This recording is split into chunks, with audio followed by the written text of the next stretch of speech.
Kehamilan Larissa. Hidung lu kenapa? Kok pakai plester? Tanya Fandi. Digigit Larissa, jawabku malas. Digigit Larissa? Masa iya Larissa gigit lu? Dia kan manusia, bukan nyamuk. Fandi tak percaya dengan jawabanku. Itu dia yang bikin gue heran.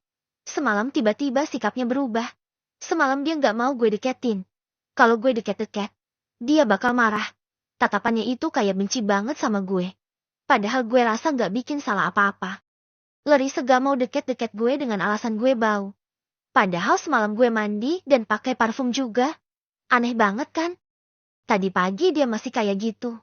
Gue gak tahu dia kenapa. Gue coba deh deketin lagi. Dia masih sama kayak semalam. Aku menceritakan perubahan sikap Larissa itu pada Fandi. Kok bisa? Lu bikin salah kali sama dia. Fandi mengerutkan keningnya. Enggak, Van. Gue gak ngelakuin salah apa-apa kok. Gue semalam pulang seperti biasa. Gak terlalu malam. Bahkan gue sama dia makan malam bareng di rumah. Jangan-jangan Larissa tahu lu selingkuh. Makanya dia kayak gitu. Tuding Fandi. Astaga, lu gila. Gue gak pernah selingkuh. Gue cinta banget sama Larissa. Dan Larissa juga masih muda dan cantik. Ngapain juga gue selingkuh? Kurang kerjaan banget. Aku agak kesal dituding seperti itu oleh Fandi. Hahaha, ya habis kenapa? Kan gak mungkin juga Larissa kayak gitu kalau lu gak neko-neko. Timpal Fandi. Itu dia yang bikin gue heran. Gue gak tahu alasannya apa. Gue malah nyangka dia selingkuh. Gue udah periksa HP-nya semalam buat cari bukti perselingkuhan dia. Tapi gak nemuin apa-apa. Cuma ada foto-foto idol K-pop sama aktor Korea doang. Masa ya Larissa selingkuh sama cowok-cowok yang cuma bisa temui di dunia halusi? Tambahku. Aku menopang daguku. Tangan kananku mengaduk-aduk kopi di cangkir yang belum aku minum sama sekali. Gimana PDKT Raihan sama Amira? Apa ada kemajuan? Tanyaku. Aku jadi ingat sedang mendekatkan Raihan dengan Amira. Sejauh ini, yang gue tahu mereka sering teleponan. Amira sering cerita sama gue kalau Kak Raihan cowok yang baik. Sering ngasih perhatian ke dia. Gue rasa mereka mulai nyaman satu sama lain. Jelas Fandi. Bagus dong. Apa Raihan udah tahu status Amira? Tanyaku lagi. Udah. Kak Raihan pernah tanyain tentang Amira ke gue. Karena gue sepupu Amira. Ya gue bilang sejujurnya aja sama dia. Gak ada reaksi berarti sih dari Kak Raihan. Dia cuma mangut-mangut doang saat tahu Amira seorang janda. Menurut gue dia gak keberatan sama sekali dengan statusnya Amira. Tutur Fandi. Alhamdulillah, gue harap sih mereka berjodoh. Ya seenggaknya sama-sama orang baik. Pernah tersakiti. Dan saling membutuhkan obat hati. Gue harap mereka bisa saling mengobati. Tuturku penuh harap. Ya, gue harap juga gitu sih. Mereka cocok. Kak Raihan juga udah terbilang cukup umur buat nikah. Masa iya dia keduluan adiknya punya anak? Timpal Fandi. Aku tersenyum. Aku menatap Fandi yang menikmati kopinya. Aku melihat raut wajahnya sangat bahagia. Penuh keceriaan dan berseri-seri. Fandi tak pernah terlihat murung lagi. Dia selalu tersenyum bahagia setelah menikah dengan Laile. Kesedihan di hatinya tampaknya telah hilang. Fandi telah menemukan kebahagiaannya dari Laile. Vera, kamu lihat. Calon suamimu sekarang sudah bahagia, Ver. Kamu juga harus bahagia di alam sana ya. Kamu wanita yang baik. Aku yakin Tuhan akan mengampuni dosa-dosamu selama ini. Ponselku berdering. Aku mendapatkan sebuah panggilan masuk di ponselku. Aku mengerutkan kening melihat nomor yang tak ku kenali menghubungiku. Entah siapa itu. Tapi ketika aku membiarkannya, nomor itu terus menghubungiku. Aku terpaksa menerima teleponnya yang mengganggu itu. Saking kesal terus-menerus dihubungi. Ya halo, ini siapa? Sapaku kesal. Maaf, ini dengan Pak Jason. Suara seorang perempuan dari seberang sana di telepon. Ya, saya sendiri. Memangnya ini siapa ya? Aku balik bertanya. Saya Lucy, saya temannya Larissa. Jawabnya. Oh, temannya Larissa ya? Ada apa hubungi saya? Tanyaku lagi. Larissa pingsan, Pak. Sekarang ada di klinik. Jawabnya. Aku tercengang. Ada apa dengan Larissa? Tadi pagi dia memang mual-mual dan muntah-muntah. Tapi tetap memaksa untuk kuliah. Karena tak bisa memaksanya. Aku pun mengizinkan dia masuk kuliah dengan menitipkannya pada Bandi. Tapi aku tak menyangka kalau Larissa akan pingsan. Di klinik mana? Tanyaku dengan berdiri. Klinik dokter merah sepak, jawabnya. Oh, baik, saya ke sana sekarang juga. Balasku. Aku langsung mematikan sambungannya dan bergegas untuk pergi. Ada apa? Tanya Fandi. Larissa pingsan. Gue harus ke sana sekarang buat lihat kondisinya. Jawabku.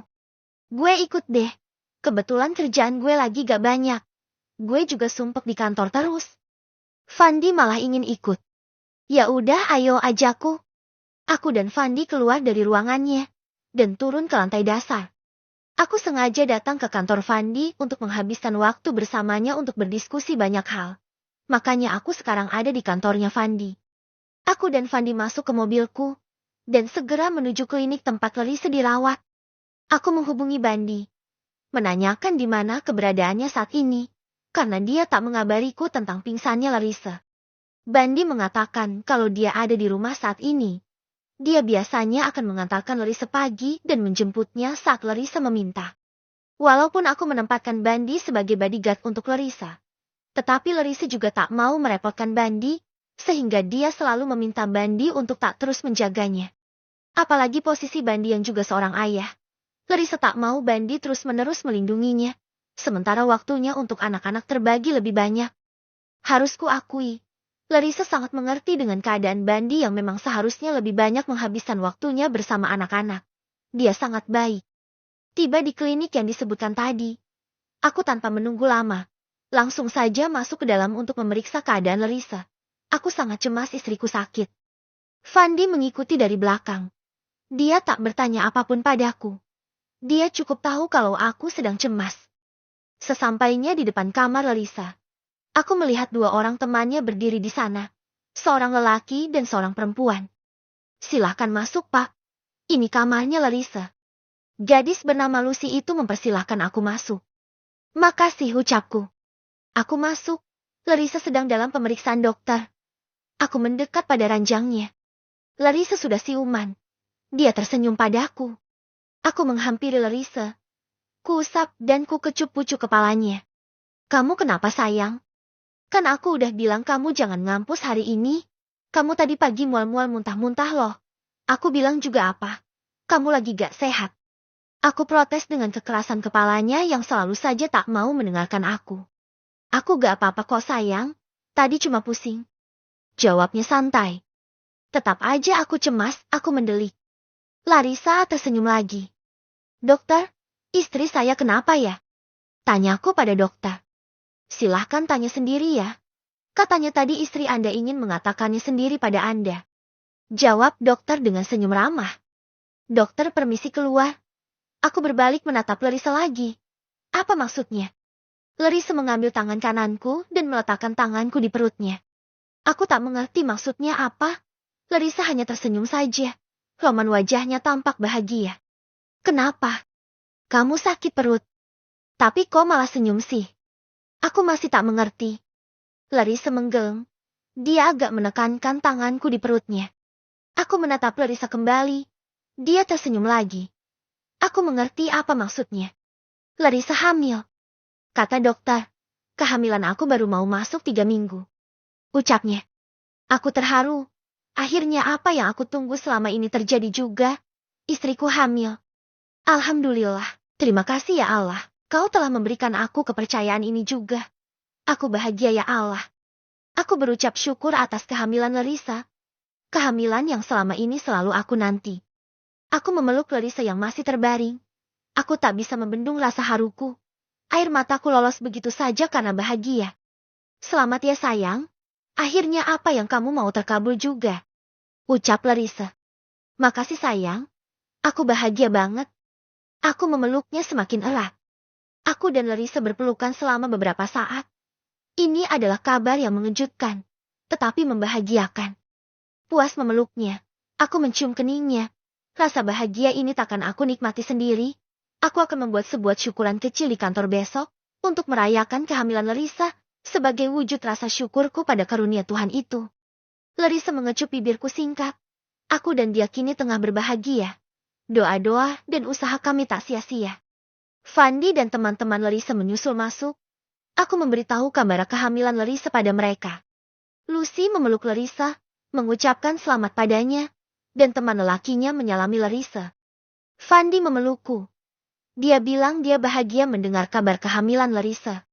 Fandi sangat tahu kalau aku selama ini sangat ingin Larissa hamil. Hari itu, aku tak kembali lagi ke kantor. Fandi kembali ke kantornya dengan ojek. Aku langsung membawa Larissa pulang ke rumah. Karena aku tak mau melewatkan momen indah hari itu, di mana aku mendapat kebahagiaan dengan kehamilannya Larissa. Aku menghabiskan waktu bersamanya di rumah. Pipi dan perut Larissa terus-menerus jadi sasaran ciumanku selama seharian. Aku sangat bahagia. Malamnya. Lagi apa sih? Kok sibuk terus? Larissa menghampiriku yang sejak tadi sibuk dengan laptop di tempat tidur. Aku lagi cari alat buat kerja di sini, jawabku. Buat apa? Kan aku udah bilang gak usah.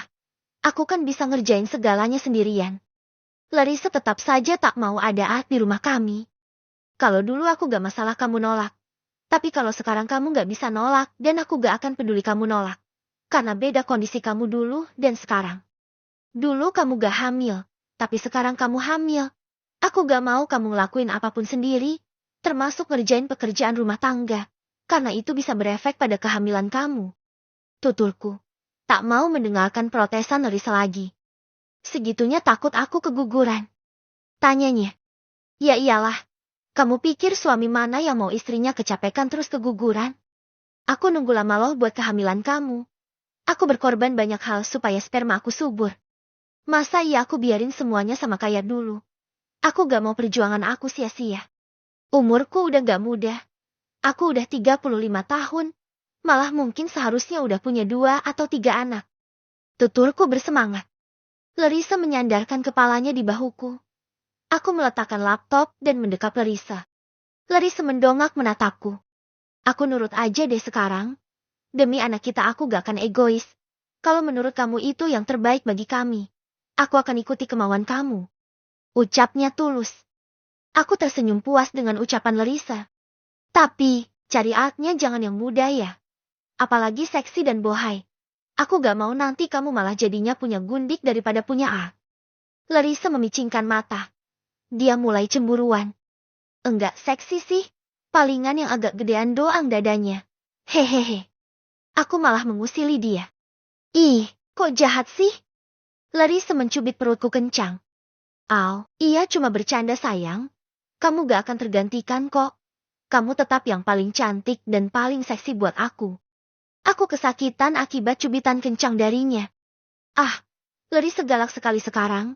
Dia tak segan untuk mencubit atau menggigitku jika aku bercanda kelewatan. Apakah ini bawaan bayi kami? Awas aja kalau kamu berani selingkuh dan macam-macam sama cewek lain. Aku akan kebiri kamu terus aku goreng juniornya. Lalu aku jejalin ke mulut kamu biar tahu rasa. Ancamnya keras. Larissa melotot marah padaku. Dia lalu turun dari tempat tidur. Keluar dari kamar dengan membanting pintu keras. What? Larissa kenapa sensitif sekali? Padahal aku cuma bercanda loh. Tapi dia malah mengancamku sesadis itu. Hi, ngeri. Aku curiga. Larissa akan ngidam yang aneh-aneh nantinya. Jangan-jangan dia juga akan benci padaku seperti semalam. Ah tidak. Jangan seperti itu. Aku takkan sanggup berjauhan dengannya. Aku segera turun dari tempat tidur dan keluar kamar untuk menyusul Larissa. Aku harus membujuknya agar dia tak marah. Bahaya kalau Larissa tak mau dekat-dekat denganku atau benci padaku. Jatah mingguanku akan terancam. Perubahan sikap. Aku merasa